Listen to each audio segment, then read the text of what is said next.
welcome to episode 48, 49, 49, 48. 8 and 9. I'm still doing it, Rob. I'm still getting my 8s and my 9s mixed up. I think it's 49, isn't it? I think so, and thanks a lot, Rob Bernard here up in rural Sukhothai. I'm surprised, Dale, that you kept the normal theme music. You could have used Benny Hill this week. It would be very appropriate, wouldn't it? It's been a mad week. Even by Thai football standards, it's been a mad week. There's so much to talk about, so we might as well just make a start. What's the first thing you want to mention? You did me a favour last night, posting a link to an article on your old Chonburi website. And to be honest, it could have been written last night, Dale. I urge anybody who's interested in Thai football to read the article about a businessman looking to buy a Thai football club and his synopsis of the state of the game here. As I say, it was written in 2016. It could have been last night. This was in light of our chat last week when I mentioned that I'd been involved in setting up a meeting with the Chonburi management and a representative of somebody who was looking to buy a Thai club. Now, I think at the time I first published that article, the club wasn't mentioned. The fact that it was on a Chonburi website was probably a big clue. There was so much I had to leave out of that as well, as you can well imagine. But yeah, it's fascinating. It is available. It's on our Facebook page. So if you get a chance, do go and read it. It is an incredible insight into what goes on behind the scenes at probably most,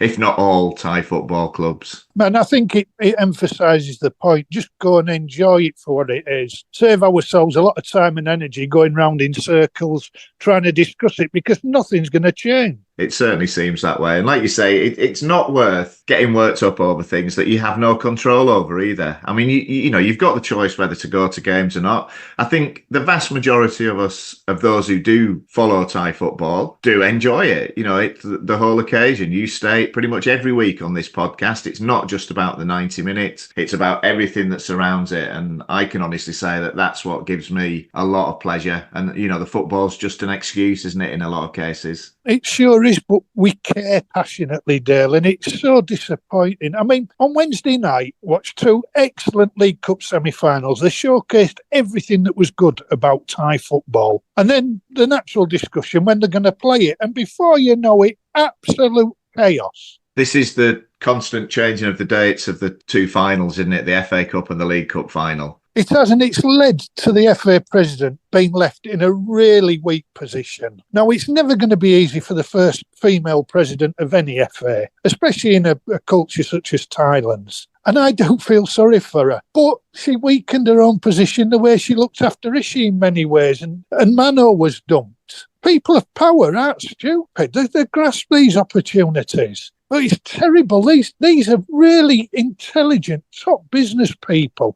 They've got to work together, Dale, or we've no chance. They're the best we've got. It all seems to go back to what you keep saying. It's about egos. That's certainly the impression I'm getting. But as you say, that it is such a mess. I mean, we have seen it before. It's nothing new. So we've got to state that what's happened this week isn't new at all. But what do you think should have happened? I mean, the dates kept changing, and I'm still not sure. I must admit, I'm going to hold my hands up here now and say I'm still not sure what the final outcome is, when these games are going to be played, and how we got to this point. Well, I think the point is that obviously the World Cup qualifiers, and I think Ishi's had plenty to say in this. I wouldn't be shocked, Dale. And then BG are involved because they're in one of the finals. And you don't know what's gone on at this recent FIFA delegation, do you? You know, let's be honest, the president does like a bit of publicity, and it might have put some noses out of face.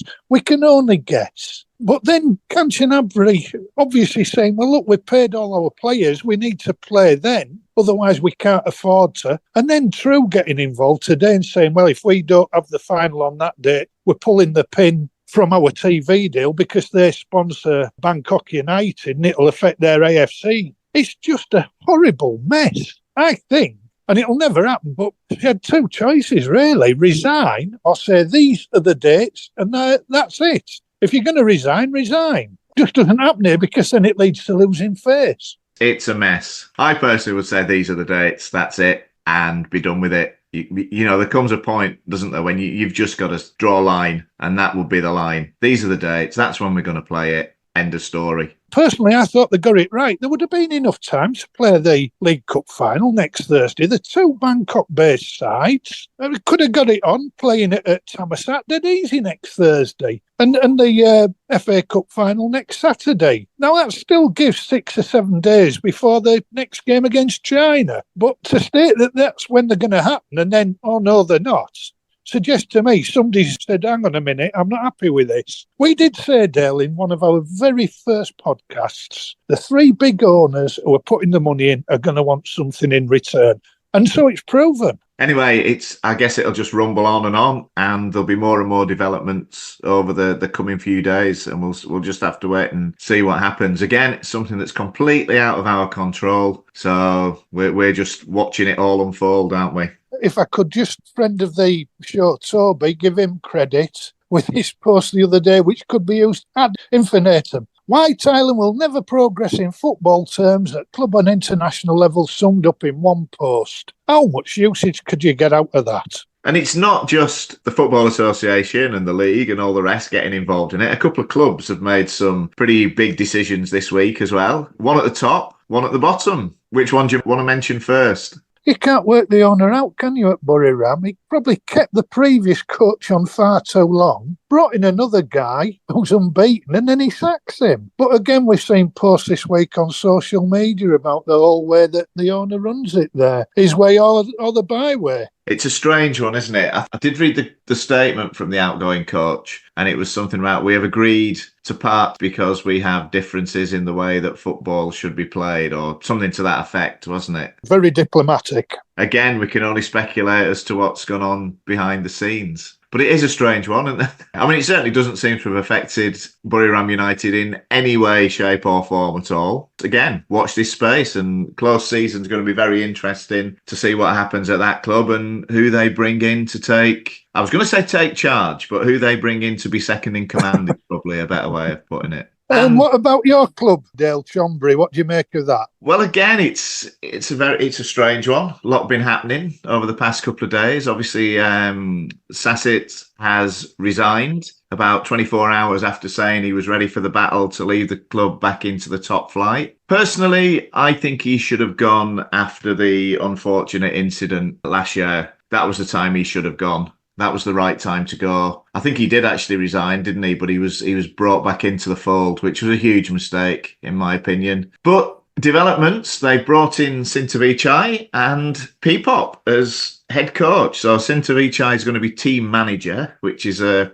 title I'm still not sure about. I work in an industry where we have some very odd titles for people, but I think team manager at a Thai club is right up there with the strangest of them. And Peepop, who won promotion at the first attempt with Rayong, is now going to be the head coach. So 2 old boys. I mean, I did say it was going to be in-house. I was expecting it to be a Doon and someone else, but it's pretty much gone the way I predicted it would. So it'll be interesting to see.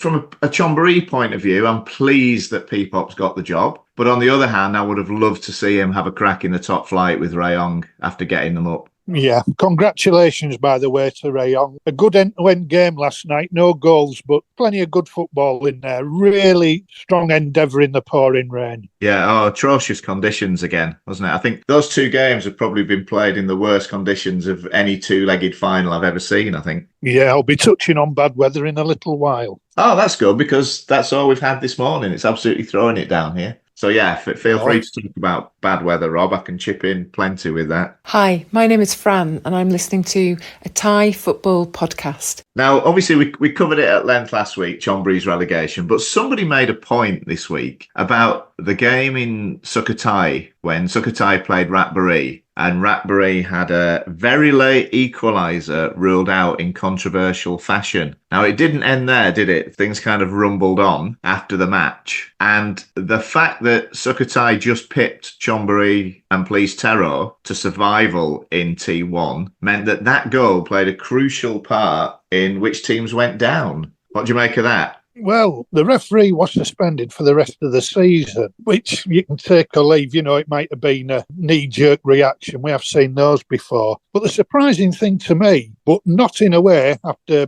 your explanation last week, surely you'd think that Chonburi and Terrell might have raised an objection if they really wanted to stay up. That just underlines what I've been saying. I think it's probably true of Police Terror. Obviously, I've not been following that as closely, but with everything that's been going on behind the scenes there, you can't blame the players for downing tools. You know, they'd not been paid for months. So it does look like two clubs who did desperately want to go down for different reasons. And that's probably why they haven't made a fuss over it. I mean, at the time, it was a big talking point, but now it's become even more crucial, hasn't it, in the final table? So what was it you wanted to mention about the weather? It's the big three moments that defined the season. All right, the T1 season. Correct. Okay, go on then. What are they? Are you going to do them in reverse order, in time-honoured fashion? No, I'm going to do them in date order. Okay. Why Bangkok United were deprived of the league title through circumstances beyond their control, really. The first massive moment, the 29th of September, the thunderstorm and heavy rain at Thammasat. At the time, Bangkok United were well clear of Buriram, who were on a dreadful run of form. Who knows who got the game called off in the end, but if they'd have won that game that night, as form would have suggested, that would have provided a big cushion. On to October, and I think this is a defining moment. Titipan rupturing his knee away to Kitchi in the AFC. Titipan was a star at the start of the season for Bangkok United. He was outstanding when they rolled Buriram over in the pre-season match at Rajamangala. I think he was a massive loss. And then we go forward to the last game of the first leg. Bangkok United still had a good lead in the table, but they lost 1-0 under controversial circumstances. 94th minute goal, and the recess allowed Buriram to sign on Dougal, Crispim and Bisoli. They're my three moments where the league was lost for Bangkok United, though not through real fault of their own. Three pivotal moments, absolutely. I think there'll be a lot of people agreeing with you there. I think That'll be a change. Certainly going back to that match that was abandoned without a ball being kicked. I mean, at the time, that was a big issue, wasn't it? And I mean, now, you know, given everything that's happened since, yeah, huge game. And I think you were being a little bit cautious when you said you weren't sure who got that game called off. I think we probably can guess. He went on a lap of honour, didn't he, after getting it called off? Well, it's funny, Dale. I know you're going to have an interview with the gentleman a little bit later, and I'm privy to have listened to it. And I did listen to some words of caution about what to put in a book.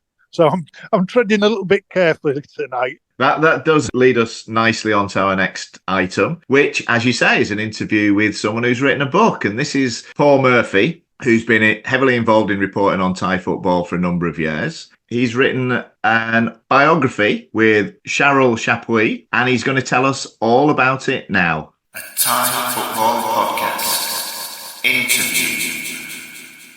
Hello, Paul. Welcome on the podcast. It's really nice to have you along, mate. Oh, thanks for inviting me. Pleasure to be on it. You're very welcome. It's been a long time since we've spoken. Yeah, a number of years. So we used to meet up quite fairly regularly back in about 10 years ago, that kind of period. But yeah, along with a lot of things, I think my interest in Thai football has waned a little bit, to be fair. And obviously you've not been in Thailand. So yes, we will hopefully meet again later this year. You say your interest has waned, but it hasn't waned that much because you've just written a biography on one of our international players. Oh yeah, the interest still there. It's not at the obsessive level it was for a number of years, and I haven't been getting to many games. But yeah, I've still kept up the interest. Yeah, the book has been 2 years in the making, believe it or not. We had our first conversation about it just over 2 years ago, and then pitched it. It was accepted by the first publisher we went to because we knew they were open to Southeast Asian football because they'd published a couple of books by Anthony Sutton with a Southeast Asia focus.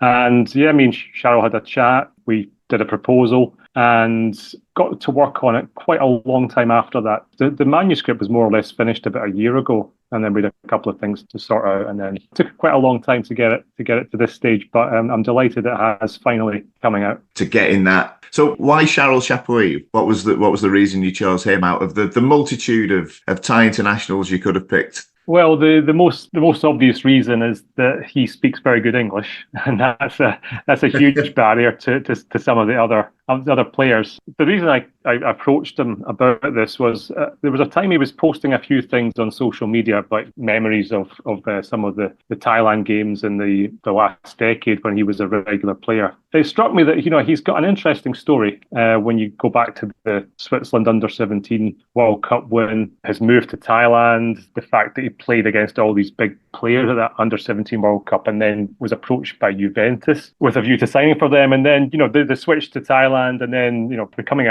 one of the most famous faces in the country for a period of time. I think that's probably been forgotten by a lot of people, how famous he was for his looks in a lot of ways, but he became a model. He had all kinds of promotional activities he was doing, and then he had that terrible injuries and had to come back from it. Yeah, there's definitely a big story to tell there, and he's got a big social media following, which is one of the things points I made when I was making the proposal. And you're hoping some of those followers will be moved to want to read the book. Was he always open to the idea then, or did he need much persuading? He wasn't quite sure about when to do it. Initially, he said, I might prefer to wait until my I've stopped playing. But my kind of approach to that was, well, you don't know what's going to happen in a couple of years. I might not be able to do it. I might not have time for it, or there might be less interest in it a few years down the line. So while he's still got a fairly high profile, I think that's a better time to do it. I mean, I understood his reasons for saying that he might want to wait. But when you have the idea, when you have the time,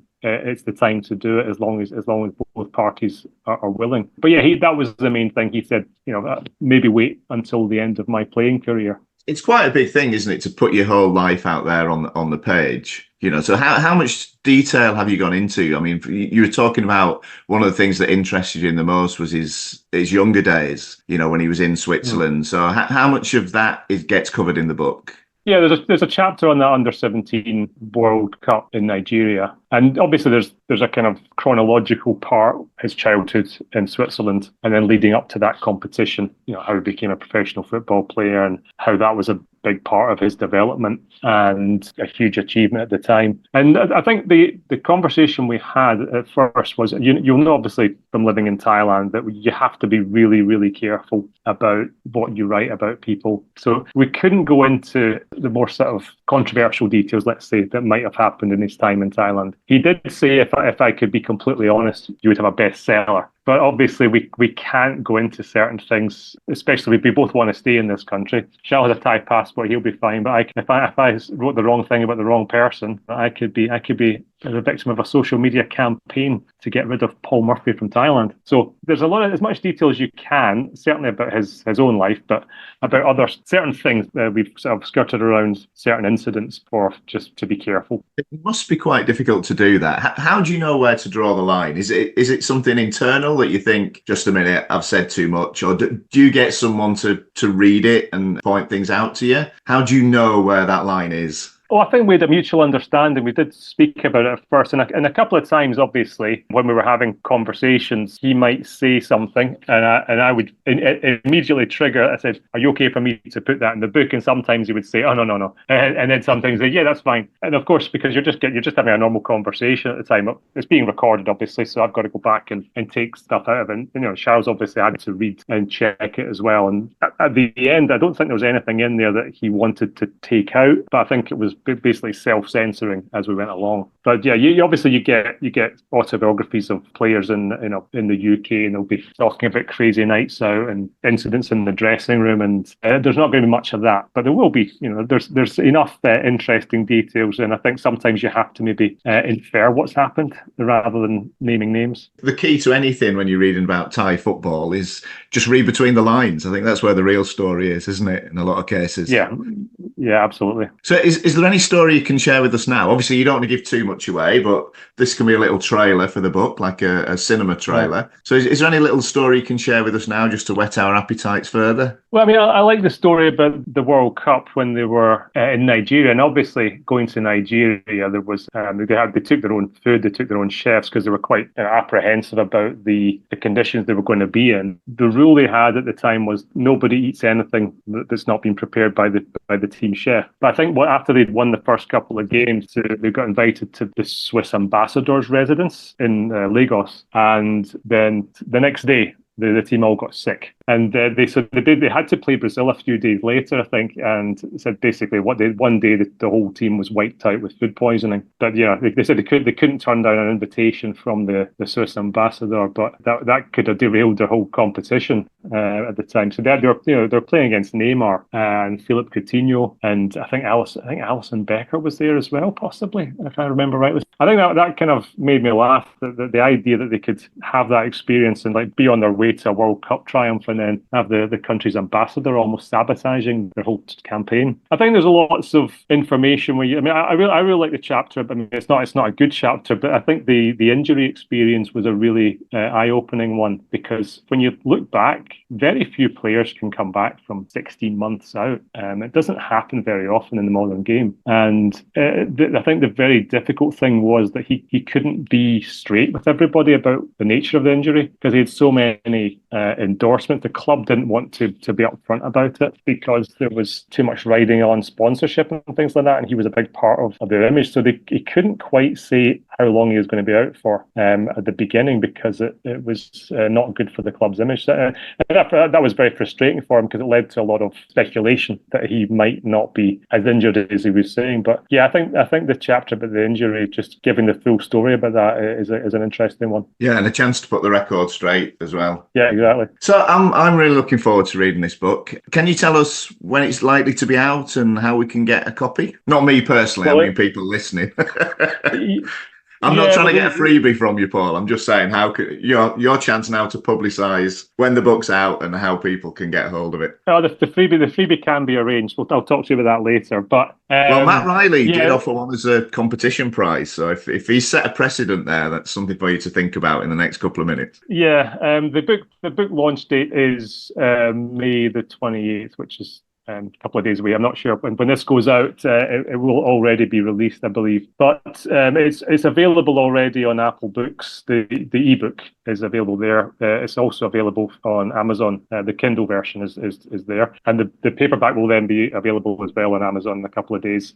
Through the Fair Play Publishing website, it's also there. And Kinokuniya, Thailand, will be stocking the paperbacks. Again, they said soon. I don't know how soon that is, but they did tell me that. And I'm hoping other outlets will pick it up as well, possibly Asia Books, any places that stock quite a few English language books. And we will hopefully do a book signing in a few months' time. We can't really organise that at the moment because Charyl has to, he's in Europe at the moment actually, but he will have to obviously decide his future, and scheduling around football players' schedules is not easy. Well, wish you all the best with it, Paul. Like I say, I'm really looking forward to reading it, and hopefully everyone else is too. I mean, it is a fascinating story and not too controversial, as we've just pointed out. So all the best with that, Paul. And have you any plans to start following Thai football again? I know you said at the start you weren't as interested, but you were very involved, weren't you, a few years ago? And it's always sad. I said this to Matt when we had Matt on, those people from a certain era of Thai football who were really keen and really promoted the game, they've all kind of dropped away. And it's just a shame for the rest of us, really. So it'd be nice to have you back in some capacity. Yeah, I mean, it's not that I've not stopped following. I'm still well aware of what's going on. But I think what happened once, obviously, COVID was really the trigger for it. And then I think I was writing a different book as an academic textbook, a kind of boring project. But that was taking up a lot of my time. And when I was with Thai League Central, I was working with the guys there. At one point, I said, I can't do this. I don't have time for this anymore. I wanted to do it properly if I'm going to do it. And then once you stop putting pressure on yourself to go to games, you suddenly get lots of time back. And it was quite nice. I think getting to most stadiums, it takes up half a day usually, getting there, getting back. So yeah, I'll still go to the occasional game, but yeah, I don't really see myself going anything like as regularly as I used to. Finally, where can we get a copy of this academic textbook that you've written? All good bookstores. That's even more niche than a Chappuis autobiography. Yeah, thanks ever so much, Paul, for coming on. I must admit, I'm not too familiar with Charyl's career, but it led me to research when you told me that Paul was coming on to talk talk about it, Dale. And what a great career, and it sounds an intriguing book. I'll certainly just purchase one of those. Hopefully I might be down there when the book launches on in Bangkok, which would be nice. It's great to add to the canon, isn't it, of books about Thai football and Southeast Asian football. You know, we've had Anthony Sutton, Matt Riley, and now Paul Murphy. So it's great for the local scene, I think. Definitely. He certainly tweets eloquently, so it'll be a good book, I'm sure. Well, I think that's probably about it for you this week, Rob. I know you've got things planned and you need to get off and go and launch a few more rockets or something, I think. Is that what you're doing this evening? I don't like being sent for an early bath, but I tell you what, mate, I am going stir crazy up here. This is the second weekend without going to a live game. But as you mentioned, the Rocket Festival was amazing in the nearby village over 2 days. Yeah, I'm trying to find a game for next week. Oh, I've got a local contact I've made, so I'm considering anything. 7-a-side, futsal, anything. Just going to get out and watch some live action. But until then, folks, I'll speak to everyone next week. Have a good week wherever you are. There goes Rob. Let's hope he does find some football next week. And talking of football, we've got 3 match reports coming up. Riza from Ratchaburi, Lyle from Port versus Nakhon Pathom Utd, and then Tim, Val, Laura and Clare from Chonburi against Trat. Thai Football Podcast. Match reports. Assalamualaikum. Sawadee krap. Good evening. We are back in Thai League weekday 30th. This is the last match of this season. Ratchaburi FC playing with Prachuap FC. End of the first half, score is 1-0 for Ratchaburi. The game itself, Ratchaburi playing fast considering the field condition, and they are able to gain a lead in the 4th minute of the game. After that, both teams try to score, but until the first half ended 1-0 for the home team. Let's see how this can happen. And in the second half, Ratchaburi able to score another 2 goals, making the win is 3-0. Ratchaburi ending the season with a win. Ratchaburi itself finishing the league in 6th position, their best final position after the last one in 2016 and 2017. They finished in the same position. And after the last previous season that we are finishing 8 and 12, so this is quite a good performance overall from the Dragons. Another 2 or 3 months to wait for the new season. Keep on cheering. Come on, you Dragons. Thai Football Podcast. Match reports. So here we are, Bangkok. It's been a long, hard slog this season, but we're here at the Pat Stadium. I'm looking for the roller of Madam Peng. She's not seen me yet. Maybe she's down the sandpit, which I'll find later on. But here we are. We started off with a 2-2 draw at the beginning of the season against Port, and do you know what? We could have won it. And there was a special player out today, Adi Berg. We all know it's the world's worst kept secret that he's on to pastures new, but the whole of the Nakhon Pathom community want to just say one thing to him. Number 8, you've done us proud, and we thank you. So, today's game, obviously Port want to finish on a high, and so do we, because we don't want to finish 4th from bottom. So I'll keep you posted, and I think I'd better find that sandpit. Well, I've been carried away, but it's 2-0. Missed the first goal, but I tell you what, hammering sounds like a fucking hair shampoo. Bloody hell, it's a right angry game, this. A lot of niggle. God knows why.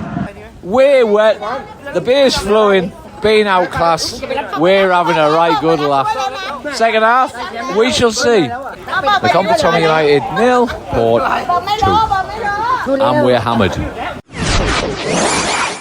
Well, here we go, 6-0, we don't care, we stayed up, we're soaking through, and it was a proper football game, and we enjoyed it. Port 6, Nakhon Pathom 0. Thai Football Podcast. Match reports. Oh, hi Dale. Yeah, we're at the match. We're a couple of hours early. We're in the Sala. There's a few people here. A lot of cars. There's nobody here. There's no... Yeah, but lots of cars. Yeah. But everyone's got... Gone shopping. Val's thinking that there's loads of cards, but there's no one here. But like they've probably gone for something to eat, or they've gone for the drink, beforehand. But everywhere is chock-a-block. What the club have done is they've opened up the ground today, and it's free to get in for everyone, as long as you're wearing a Chonburi shirt. And Val is not wearing a Chonburi shirt. She'll probably tell you something about that. And she's brought a friend with her, and again, she's not wearing a Chonburi top either. And not yet. And you know what she's had to do? She's had to buy a 200 baht ticket in the away end to get in, because both of them thought the game was sold out because there were no tickets for sale. Anyway, that's the story for Val to tell you. But like how we've talked all season about the club getting everything wrong, and I think today they've actually got it right. Okay, things have gone badly, but they're encouraging people to support the team, which is fabulous. It's really good. The other side is they're selling off their Trat, which, as Val pointed out, I said it's still Trat at the end of the day. You buy one and you get up to 3 free. 4 pieces of Trat for the price of 1. That'll encourage quite a few people, and especially when it's the relegation shirts, which they can then wear forever. It's good that the management have come up and said they'll do everything they can to get it back up next season. That sounds like there may well be some investment, but I know you feel other things on this, Dale, so we'll see whether they're just saying that or whether it actually comes to fruition. Let's hope the Sharks do well today.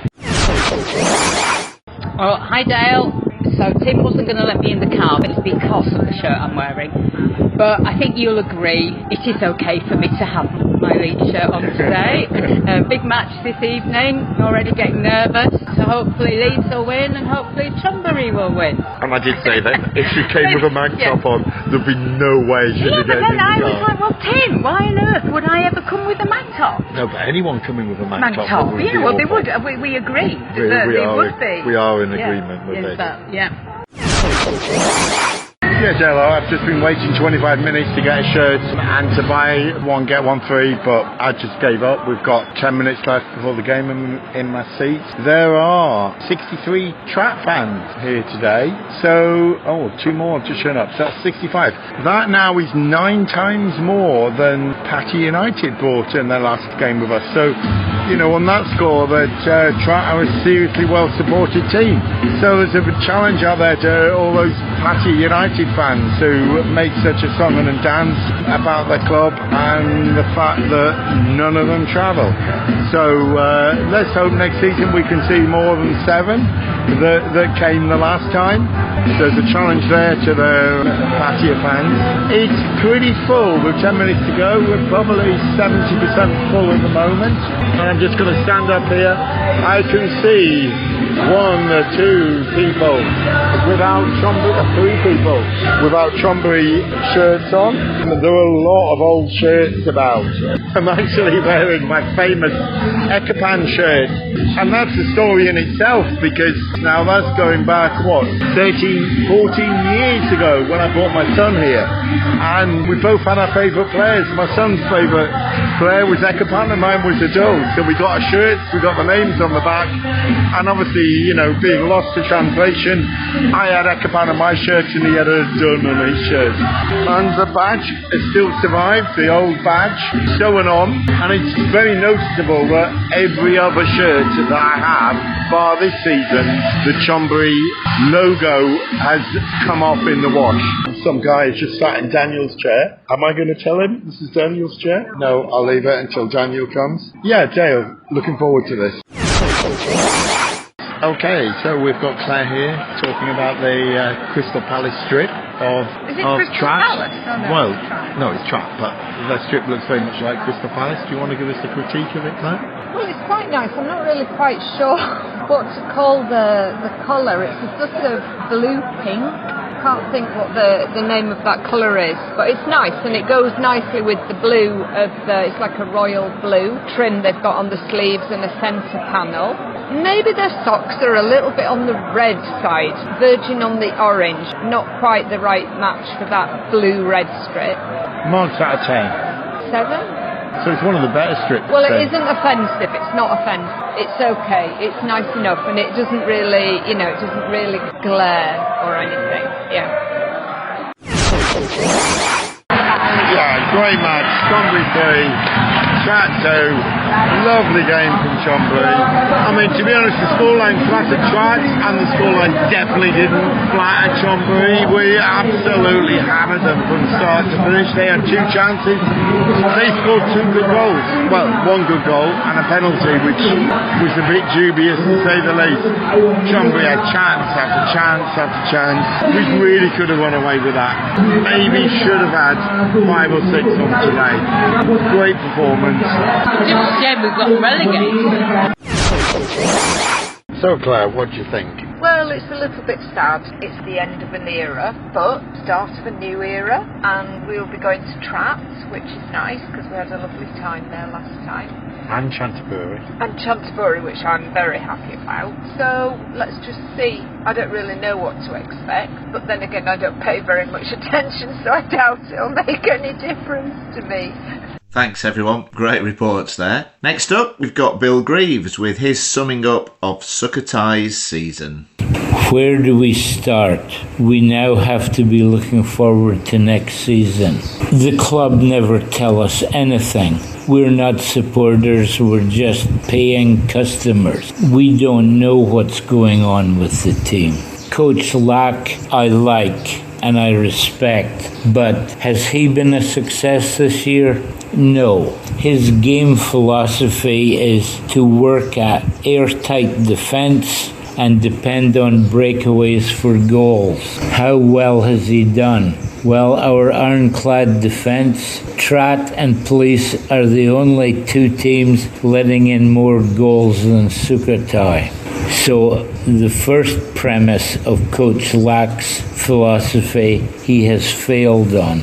Secondly, lightning fast breakaways. Chonburi, Chiang Rai and Prachuap are the only teams to have scored less than us. Our top scorer this year is John Baggio, who is a midfielder.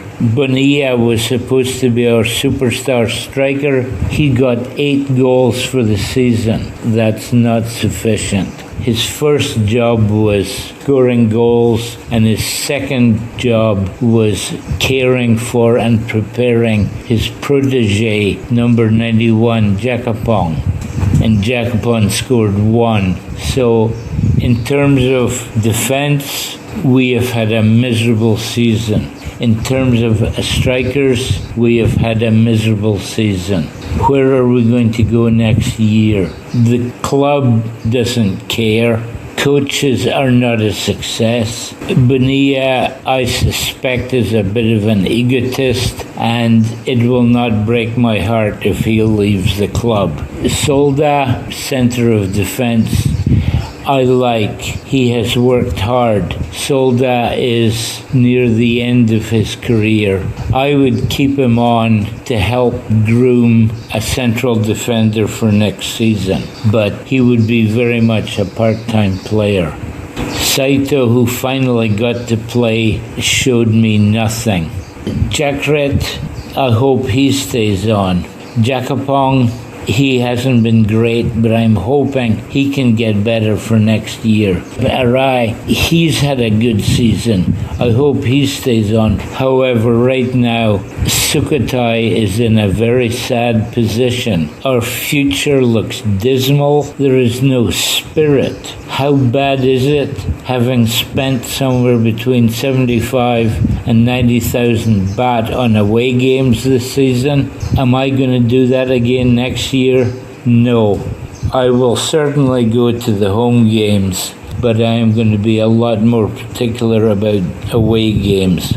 Thanks for that summary, Bill. It sounds a bit grim at Sukhothai. I hope things pick up for you. And now, to finish this week's programme, I've got Gian on the show, and he's going to grade every single T1 club on their performances this season. Hello again, Gian. Welcome back on the podcast, a regular voice these days. Yes, hello. Thanks for having me so frequently. It's nice. And this week you've come on to give us your roundup of T1 and how all the teams performed in your opinion. Is that right? Yeah, so I'm starting my teacher training soon, so I thought I'd get some practice in and give each Thai League team a letter grade from A through F. And basically, yeah, I'm grading how the club did overall over the course of the season. I'm grading the upper management and the coaching management and the performance overall. And I am considering performance in other competitions as well, not just T1, but T1 is the main focus, obviously. Okay. Sounds great. So I guess you're going to start at the bottom. Yep. All right. So let's go. Let's begin the countdown then. First club in focus are Trat FC, 16th place, going down after being promoted this season. And actually, I've given them a D, not an F. I've given out 2 Fs. You can guess who those 2 are, but I've given Trat a D. And the reason for that is because they were largely expected to go down, which, given the quality of their squad, I think is a fairly reasonable expectation. They do have more experience than the other 2 promoted sides, but it's just difficult for them because they have a very good home record, actually, because teams have to travel a very long way to get to them. And it's difficult conditions to play in. And by the same token, when they go away, it's hard for them to travel so far to every other ground. So the result was that they actually only lost, I think, 3 home games all season, or 4 home games all season, but they only won, I think, 2 away games all season as well. So it's a very clear skew that they're very good at home and very bad away. And that's what they had to do basically, was get wins at home and hope not to lose too much away. They followed the playbook. They kept Coach Santi through the whole season. I thought it was a good move, but that's also because I'm biased. I like Santi, ex-Muang Thong, very nice guy as well. But I thought that overall, I couldn't fail them. A rough season coming bottom, but I just didn't have it in me to fail them given how they did, given expectations. Yep, that's fair appraisal and a good point about the travel as well. So next up, Police Taro, they get an F. And Police Taro made me sort of reevaluate what I'm really grading here. So who am I grading? Because Taro obviously have had, I think, 3 different owners over the course of the season. So I have to sort of average that out, I suppose. And, well, the owners who didn't turn up, didn't have money, they gotta get an F, definitely.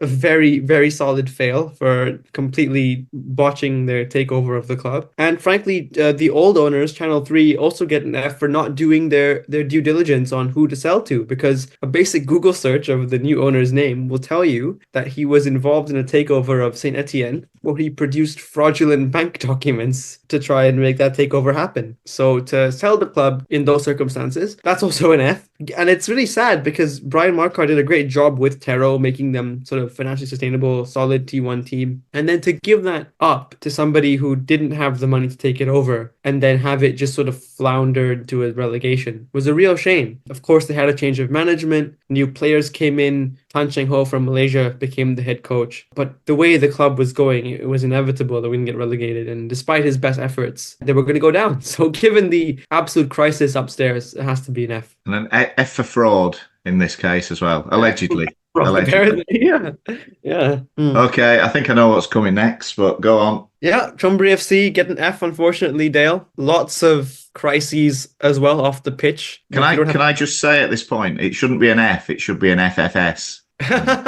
Yeah, it's an FFS, truly. Sort of everything that could go wrong sort of went wrong. The upper management made some very strange decisions on the pitch, off the pitch. The senior players were complaining when Coach Tegu, Makoto Teguramori, tried to make them do double sessions and more frequent training sessions. They sort of down tools and complained, and they got back into their old habits of not applying themselves fully. And it was the younger players sort of trying to keep them up, but it wasn't enough. Yeah, I don't know what else to say, Dale. I've really dissected it enough. It's enough. There's nothing else we can give them. That's a fail of a season for sure. Without a doubt. Okay, so moving out of the relegation zone. Yeah, moving out. So the way I saw this grading scale was if you do as you're expected, nothing exceptional, but nothing bad, it's a C. And if you do better, it's a B. And exceptional, obviously, is an A. But I gave Sukhothai a D. And actually, it's actually a very low D, actually, because it's a very uninspiring season. It's very heavy defeats along the way. Yes, they did survive, but at times the players look disinterested. Their recruitment has been pretty poor, I think. They have this one talent, Jakapong Ponmat, who they signed from BG. I believe he's half Ghanaian, half Thai. I should have checked before I brought up this point. But he's a good talent, but he was playing pickup games and he got suspended for that. Their foreign player recruitment, it was great 5 years ago, but those players now, I'm not so sure about them. Still talented, but it was very uninspiring. And then I heard your story on your podcast with Bill, Sukhothai fan, saying how the owner had a falling out with the fans. And after I heard that, I'm like, yeah, this has to be a very low D. They're lucky to avoid an F. I couldn't justify failing them because they survived, but it was a really poor season from them all around. And number 12. Nakhon Pathom United. Now, if you've heard my comments on this podcast before, where I declared Akbar Nawaz manager of the season, you might not be surprised that Nakhon Pathom are my first A here, actually. They get an A, and they pass with flying colours. They came up from T4 up to T1 under the same coach, Thongchai Sukoki, who carried them all the way up to T1, and he was signed by BG at the start of the season. So they were widely tipped to go down, and they lost their manager. And you would think that, okay, they're in a tough position. But the ownership took calculated risk signing Akbar Nawaz, whose previous experience in Thailand was with Udon Thani, getting relegated from T2 as their sporting director / manager, which you would think would disqualify and make him a difficult appointment. But clearly these owners did their research, where they went and looked at what he had achieved in Singapore and in India. And in India, he did a fantastic job with, I think it was Chennai in the I-League. He did a fantastic job with them. And then he did a fantastic job in Singapore. So they decided we're going to take a calculated risk and we're going to hire Akbar Nawaz. And they stayed up comfortably. I don't think they were ever in risk of relegation at any point as I feel this team is going to go down. They sort of went up the table really early on, did a very good job, faltered towards the end when their safety was already secured. But it's a credit to the team that they were able to secure safety, not mathematically, but in terms of likelihood. They were in the top half for most of the season, so they did a fantastic job without spending much money as well. And the club just recently announced that they've signed Akbar for another season. So you'd back them to survive again if he's there at the helm. Everything from the management to the upper management to the coaching staff to the players, everyone did fantastically. So that's an A from me. Yep, I would agree with you there. Everything's in context, isn't it? And I think you're right. They've, just to survive this season has been a great achievement for them, and it's where they go from here now, really. So yeah, I would agree with that. Next up, number 11. So Chiang Rai United, this is where I get more granular with my grading. I've given Chiang Rai a C-.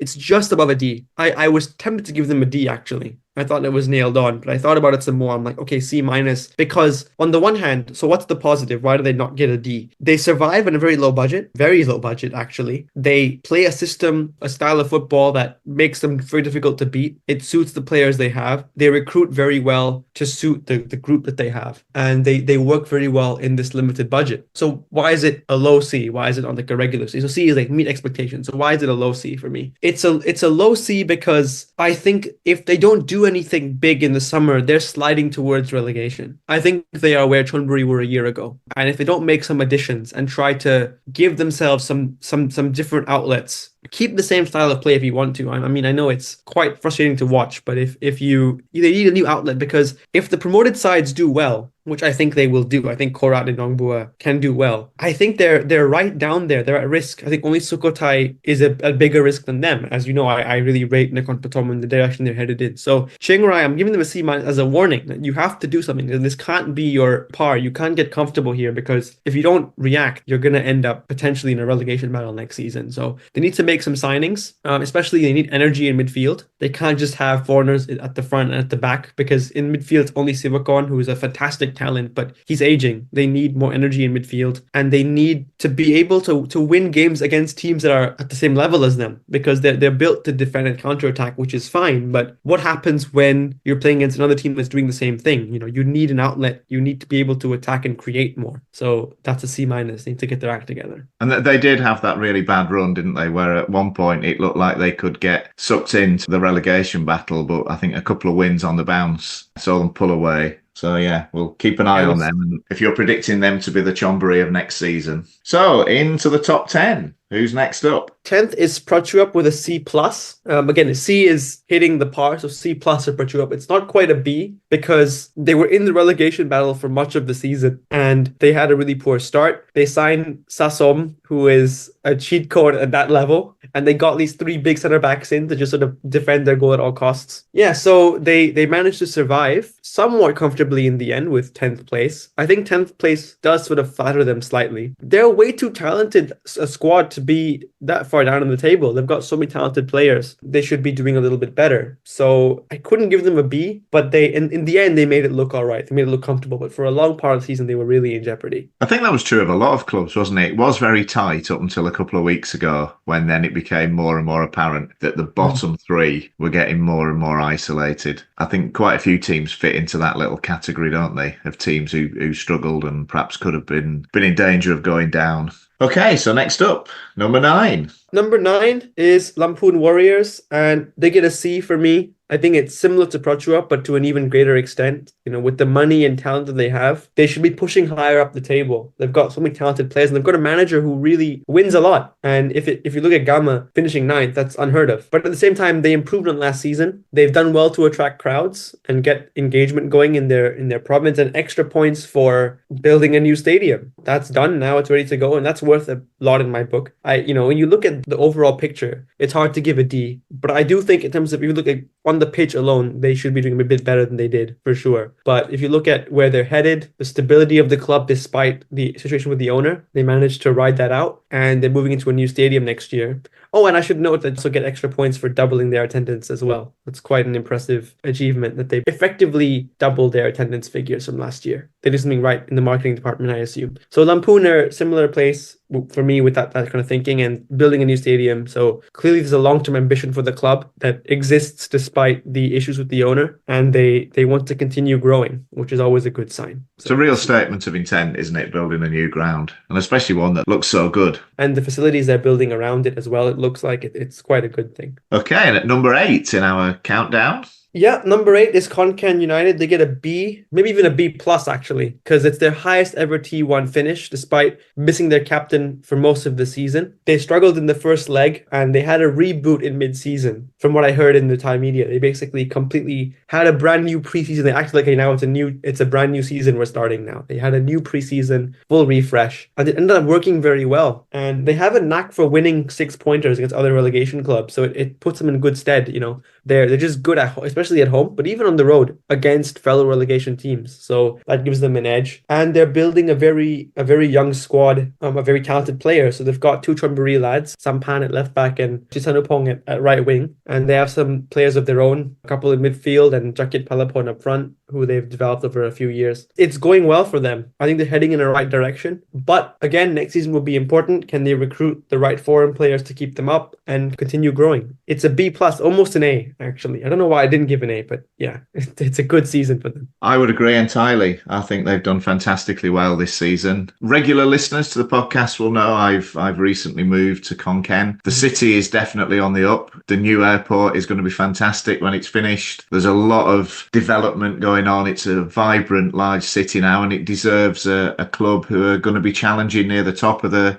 Thai pyramid. And I think Konkan United are in a great position to be that club. You know, I think the only other thing now, they need to sort out a stadium. We talked about Lamphun earlier, and it'd be great if they could get their own stadium and forge their own identity. I think last season he said we're looking for a plot of land to build the stadium, and we want to find a plot that's in the city so it's convenient for everybody. It's a shame you said in the city, because I've got a plot of land I could sell them. Anyway, number 7. Number 7 is Uttai Thani, and they're my other A, second A already in this list. They were expected to go down, but they ended up finishing in 7th place. That late surge towards the end, I think they were almost verging on a C if it wasn't for that late surge that they had. When you look at it overall, they've actually done a very good job. They started with 4 consecutive defeats. They were in the relegation zone. People thought they were going to go down, but they had great recruitment in the end. The foreign players they've kept since T3 did a fantastic job for them. And the new ones they bought in, the new players they have, did a fantastic job for them as well. 7th place is an incredible finish for their first season in T1. They've attracted the fans. They finished with the 10th highest attendance in a very small stadium, which is solid for a new team in T1. And they fill the stadium for the big games,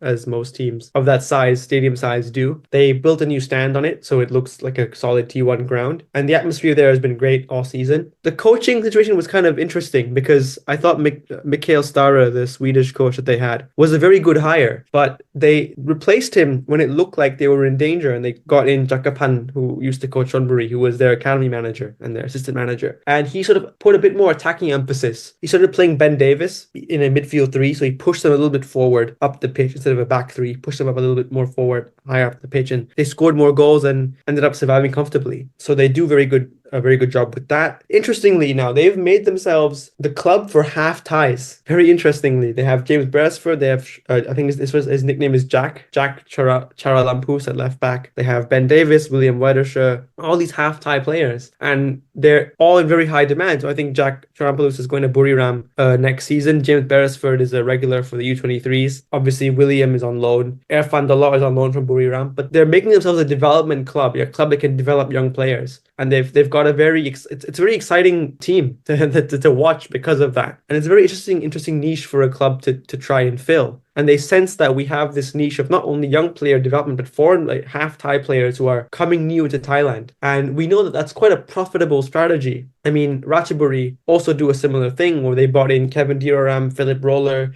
now Jonathan Kemdi to Thailand and helped them settle in, and had the structure to help them settle in. And they made big profits off of doing that because those players are valuable. And once they've adapted, they sell for very big fees to other Thai league clubs. So that's a good strategy that Utd Thani are doing. And there's lots of half Thai players out there they could go and bring to Thailand. So if they keep it up, they could be a very unique team in T1 and differentiate themselves and be a solid mid-table team like that. Yeah, interesting point. And speaking of Ratchaburi, I think they're up next, aren't they, in 6th? Yeah, Ratchaburi 6th. It's the most bang average season for them, so it's a C. Not much to say. 6th is sort of Ratchaburi's position. It's they're always in and around there. They came 8th last season, so they did improve, but they never really, despite having the coach and the players, they didn't really look like challenging the teams above them. So it's hard to give them a B. Because if you look at the table now, there is a 13-point gap between them and Muang Thong in 5th, which is a huge gap. It's only 9 points between them and relegation. So when you look at that, it's hard to give them a B because they haven't gained ground. The squad they have, they should be trying to gain ground on the bigger teams. And they sort of just flatlined and stayed sort of where they are. And they have 2 points less than last season. Despite finishing higher, it's a C, bang average. Yeah. And again, another team who went on a good run in the second leg, didn't they? They were also in trouble early on as well, yeah. Which leads me nicely to number 5. Yeah, similar situation. Now, so it's always hardest to grade your own club because you run a risk of being too harsh usually, or too kind. And if you like the way the club is going, you'll look at it with rose-colored glasses and not see all the issues. And if you're critical, you could be too critical. So I sort of split the difference and went with a B for Muang Thong. It's the highest points total since the league became 16 teams, so the 30-game season, 52 points. The last time we had more was in 2018 with 34 games when we had 59 points. And if you do the math, it's the same points per game, actually. So we pretty much equaled our 2018 campaign, which is pre-crisis Muang Thong, if you will. So we're at pre-crisis levels, which is a good sign. But the question is, what is par for Muang Thong now? The fact that a B coming 5th, we do have more points than last year, but we finished lower. We finished 1 place lower. For that to be a B is sort of a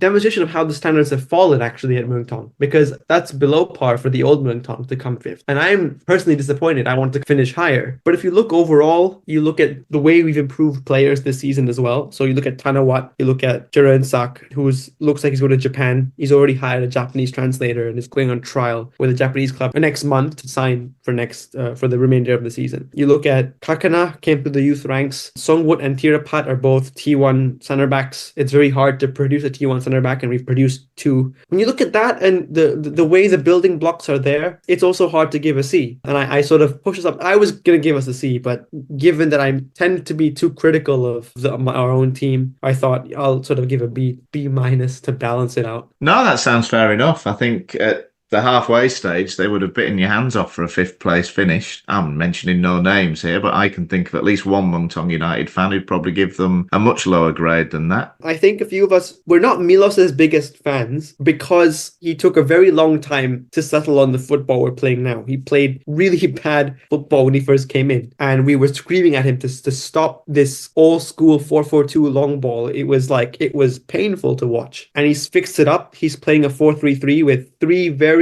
adept playmakers in midfield, one ball winner in Picha and Kakana and Tanawat. And we were doubting he doesn't have the courage to play with these three. Gian, I think that's my telephone. Just a minute. I'll have to get it.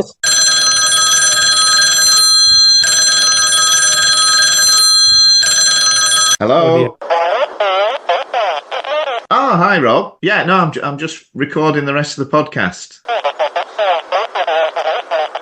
Yeah, I'm speaking to him now. Hang on, just a second. I'll see if he wants to talk to you. Gian, it's Rob on the phone. Do you want to speak to him, or shall we just press on with this? I have to finish the grades. I forgot them in the middle of my grading. I got to finish it. All right, that's fair enough. Hi, Rob. Yeah, he can't speak at the moment, mate. Shall I get him to call you back? Yeah, okay. I'll get him to call you back as soon as we've finished. All right, take care, mate. Enjoy those rockets. All right, see you soon. Right, sorry about that, Gian. I think I fobbed him off. Okay, so into the top four. Yeah, into the top four. BG Pathom United. They get a C because look at the amount of money they spend. They should be competing. They outspend Buriram, outspend everybody. It's a huge improvement on 9th, but they don't look like they're clear what they want to do. 70 million baht on Chanatip is a huge transfer fee. And then in mid-season, they go and get Gritsada without a clear role for him. You just look at it like it's sort of directionless at times, despite all the money they spend. And it looks like from the rumors they're going to do it again. They're going to have another big spending summer to try and fix the situation. They went and hired Thongchai Sukhothai at the start of the season, which was a curious appointment. I think everybody at the time questioned it. He started kind of badly, started doing well. As he was improving, they replaced him with Coach Tegu, who just been sacked by Chonburi, who they had before, so they bought him back, which felt like a very strange move. Now he's there, and it's confusing because Thongchai was second when he got sacked, and now Teguramori is fourth. Look, you have 80% of Mano's AFF Cup winning team in your team. Like, why don't you sign Mano? He was available when you had the chance, and now he's gone to Vietnam and he's coaching the biggest club in Vietnam. So I hope now they stick with Teguramori now that they've hired him, give him a full season, see what he can do. But you just got to question, like, where are they headed? What are they doing? What's the strategy? That's why it has to be. It's actually a low C. I feel bad giving them a D, given that they did improve a lot on last season and come fourth. But given where they should be with the money they spend, fourth is a really poor result, actually. Okay, without going into too much detail, I just want a one-syllable answer. If you were to grade them on their stadium alone, what would it be? Oh, it's an A. And if you were to judge them on their new kit? Oh, it's not a fail. It's like a D minus. Not a complete fail, but my God, it does not look nice. I'd have to agree with that. Okay, so we're into the top three.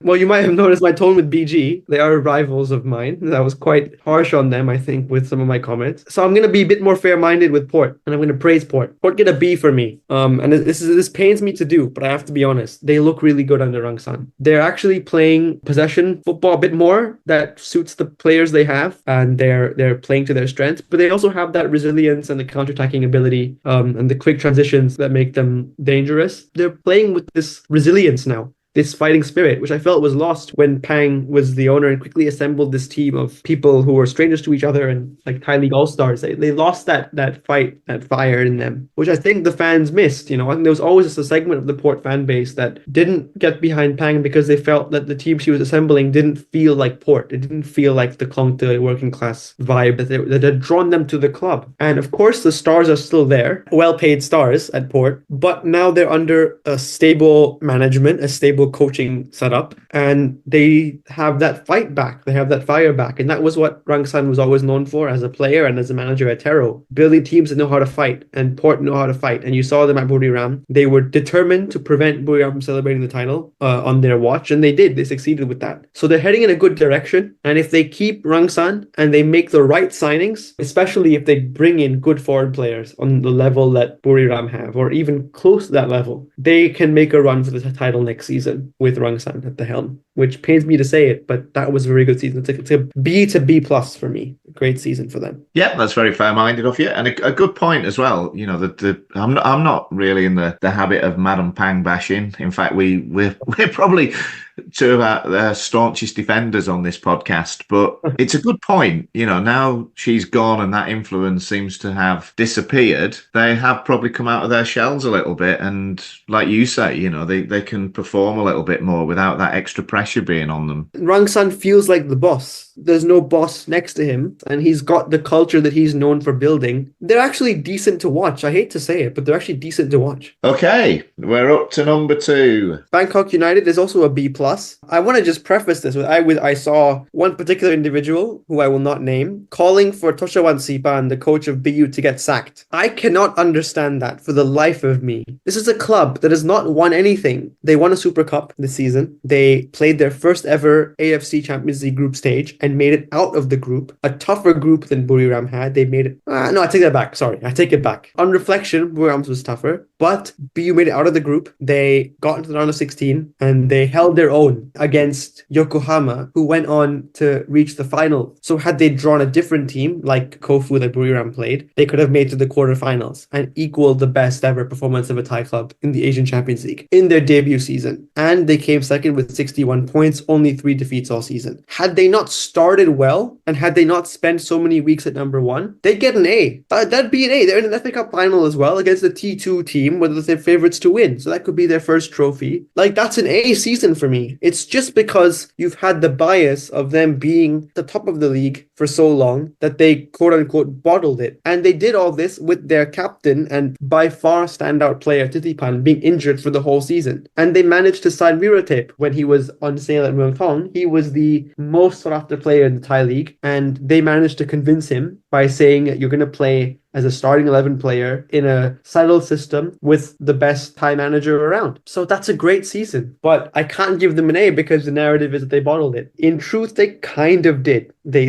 I can't deny that's true. They drew many games that they should have won. And Buriram were not at their best this season. This was the season for the taking, and they couldn't do it. But they're a victim of their own success in that regard. Toshawan is a victim of his own success, the same way Mano was. Yep, I think that's fair enough. And I've got to say, I think their AFC Champions League campaign was probably one of the highlights of the season for me. I think it gave us all a bit of hope and a bit of entertainment as well. So all credit to them for that. So that just leaves us with one final grade to give out, Gian, and that's for this season's T1 champions, Buriram United. Yep, T1 champions, only 1 defeat all season, 70 goals scored in 30 games, which is a fantastic return. So they get a, drum roll please,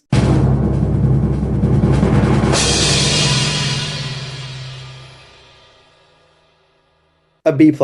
Controversial, no A for Buriram. And there's 2 main reasons why I say this. If anything, Buriram fans, take it as a compliment that I have high standards for you guys. It shows how high your standards are compared to everybody else, because BU almost got an A for coming second, and you get a B for winning the league. So it shows you have high standards. But why is it a B? It's 5 fewer points than last season, if you want to consider it like that. But there's 2 main reasons why. So the first is that they fumbled a very winnable AFC Champions League group. They started very well and they completely fumbled it, and they got a lot of players banned for a brawl away in China, and that is a group they really should have got out of. And when you're so dominant in T1, you're really judged on the Champions League, and you got completely shown up by BU, who did a much better job in the Champions League, and they had the squad to do it, they had the players to do it, and they fumbled it. And the second reason is the managerial situation. Now, if you go on the Thai League Wikipedia page, you will see a very cynical attempt to rewrite history. If you go to the section that says managerial changes, and you used to go to Buriram United, it says Mastala Ishi left Buriram because he was signed by Thailand, and they put the date of departure as August 6th. Now, it falls upon us, Dale, to be accurate and to remind people so that the real situation is not lost in the historical record. Ishi was not signed by Thailand. Ishi was unceremoniously replaced by Buriram after winning a treble. title and 2 back-to-back league titles. He was unceremoniously replaced with Arthur Papas. He was made to sit on the bench while Papas coached the first game of the season at Khon Kaen. He left the job with some very choice words. He departed to Japan in a bit of a fury. And then we had a 2-month process whereby the owner, which had just sacked him, intentionally tried to sabotage the current manager of the Thai national team, Mano Polking, in order to shuffle Ishii into that role so that everybody can save face, which included sabotaging the trip to Europe, where Thailand were completely destroyed by a Georgia team. And Mano rode that out. He managed to do very well in the King's Cup, so he couldn't justify being sacked. All the senior players came out in his favor, and it was a very hairy situation towards the end. And then after that protracted process of disaster, they finally shuffled Ishii in, saving face and giving them the chance to rewrite history like they have done. And then with Papas, they bring him in at the request of Tiraton, because Papas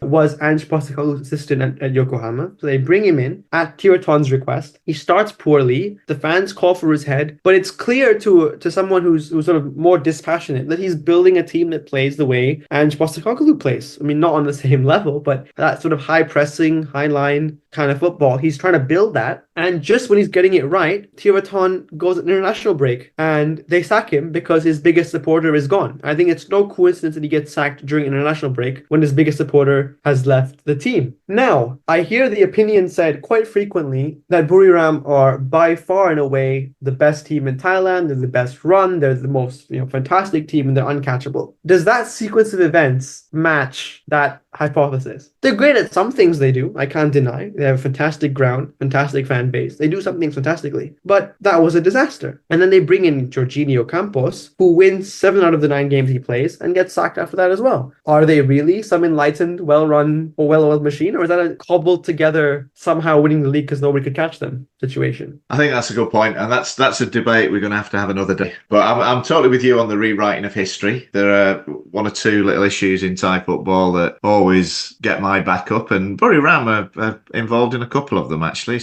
which I have mentioned on this programme once or twice and on social media. Anyway, that's been fantastic, Gian. That has really been good. You've obviously put a lot of thought and a lot of time into that, so thank you. Really appreciate it. I guess it's over to the listeners to see what they make of your grades. 1 or 2 in there that'll probably raise a few eyebrows, but you've been fair. I think the Buriram one, I think their fans will agree with me for different reasons. I think they'll agree that they have high standard. They won't like me exposing their revisionist history, I don't think. Join the club, mate. Yeah, talking about revisionist history, 8s and 9s and all that. Yeah. So thanks, mate. It's been great to have you on, and we'll speak soon. Yeah, thank you. See you.